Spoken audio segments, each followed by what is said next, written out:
Hello friends, I am Sarah. I'm Vicky. Welcome to Moral Story. Welcome to Moral Story. In this video you will find about 5 silly myths that people in history have relied heavily on. Let's go into the video. Let's go into the video.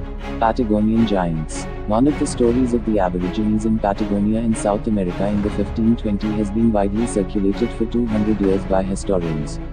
According to the story, 12 feet tall giants were said to have lived.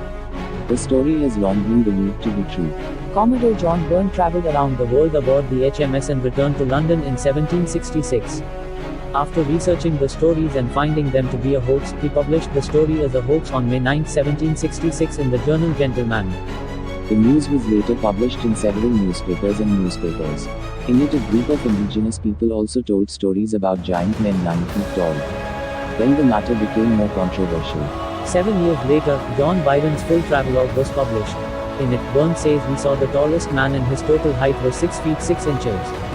In fact, it is too high a height but not as large as specified in the rumors. Solar shield. The passion for science fiction of that period was a created a bizarre story. Jonathan is the founder of a newspaper company called Territorial Enterprises. He told a different story in 1874. Jonathan said he had a way to protect himself from the desert heat. For that he said he had a solar shield. He also sailed from Virginia to Death Valley with his helmet on. The shield is said to be made of sponge.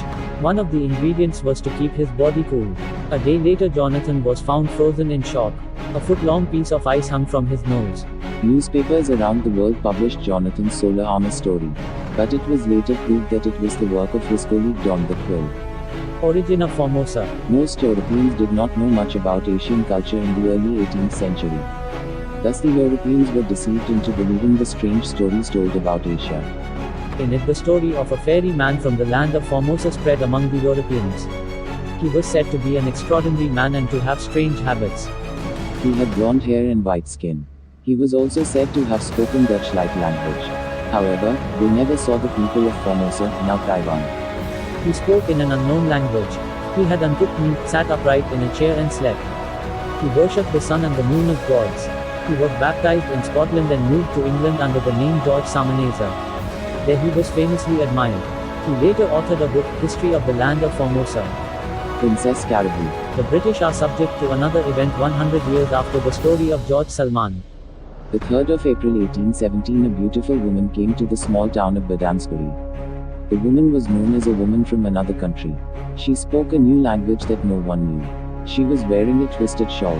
The judge and his wife took the woman to their home and interrogated her. Who is she? Tried to find out the mystery of. They learned that the woman's name was Caribou because she often pointed to herself and was Caribou. Sailor Caribou, who came to the town after that, said he spoke his national language. She said she was the princess of a remote island called Javasu. They also learned that she had been kidnapped by pirates and then escaped from them and arrived in the city. The judge's family was delighted to have the princess of a nation stay in her home. This thing was all over the newspapers. But unfortunately a woman found out in the newspaper who Caribou was. The woman said she was Mary Baker, a former employee who came to work for her. Shakespeare scams. Most people in the world know William Shakespeare. He is best known as the author of stage plays in history. We are going to see someone who cheated with such a Shakespeare. Samuel was a bookseller in Ireland. He has been collecting monuments related to Shakespeare. He devoted his life to finding them. In 1794 his 18-year-old son William brought a mortgage deed to Samuel.